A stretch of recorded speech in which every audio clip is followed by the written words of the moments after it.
Bonsoir. Alors, vous êtes enseignant-chercheur et également chargé de communication au sein du département des sciences de la communication. Alors, quelques chiffres sur ce département. C'est l'un des deux plus importants de la faculté de lettres de l'université de Nice-Sophia Antipolis avec l'Actico. Il regroupe entre 1200 et 1300 étudiants et c'est donc le deuxième plus grand de France après Bordeaux. Alors, est-ce que vous pouvez nous présenter ce département ? Donc, le département de sciences de la communication propose un cursus complet qui va de la licence jusqu'au doctorat. Donc vous avez effectivement cité le nombre d'étudiants, qui est un volume assez important. Et parmi ces étudiants, on peut aussi rajouter le fait qu'il y a une quarantaine de doctorants en sciences de la communication qui font partie, qui sont associés au laboratoire I3M, qui est un des grands laboratoires de recherche en France en sciences de l'information et de la communication.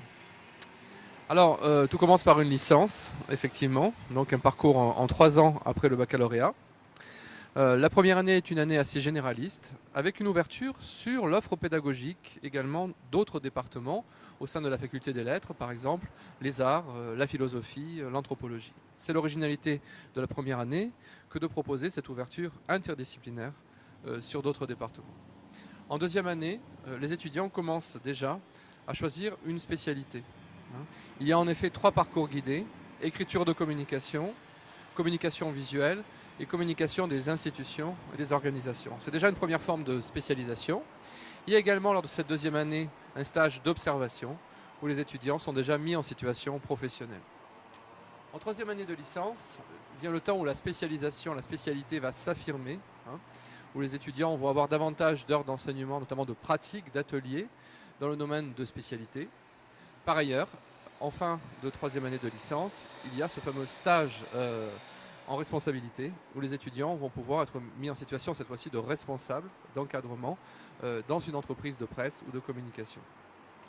Suite à l'obtention donc du diplôme de licence 3, ils ont la possibilité de poursuivre en première année de master, donc M1, information, communication, culture. Et à l'issue du M1, ils ont la possibilité enfin de choisir une spécialité de master professionnel. Nous en proposons 4 à l'Université de Nice, ou un master recherche, dispositifs sociotechniques d'information et de communication. Alors, comme on le sait, tous les 4 ans, l'offre pédagogique est renouvelée. La prochaine échéance est pour 2012, ça approche. Alors, qu'est-ce qui va changer dans votre offre de formation, que ce soit par exemple au niveau du remaniement des cours, au niveau de la création de nouveaux Master 2 ou de la reconduction de certains masters existants ?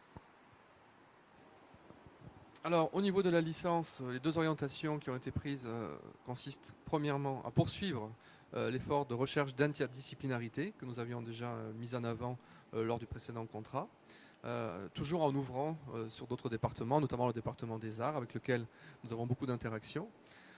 Par ailleurs, nous souhaitons également davantage professionnaliser, notamment en 3e année, notre licence, notamment sur les questions de l'écriture.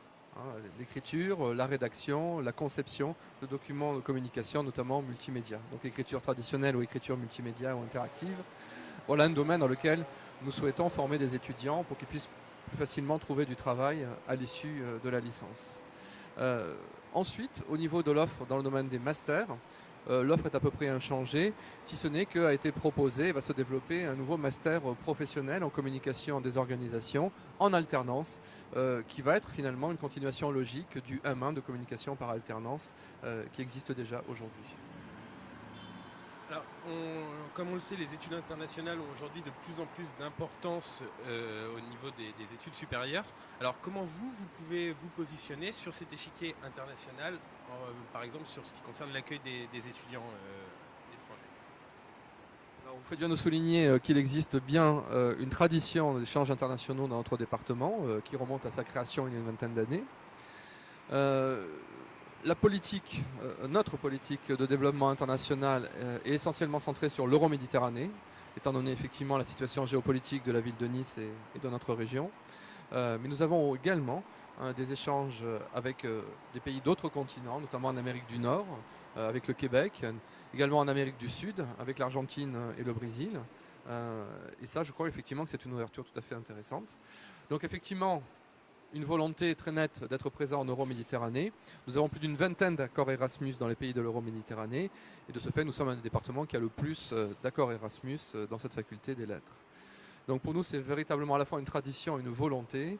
Et nous souhaitons, dans l'avenir, davantage nous développer en direction notamment des pays anglophones, pour effectivement diversifier notre politique d'échange.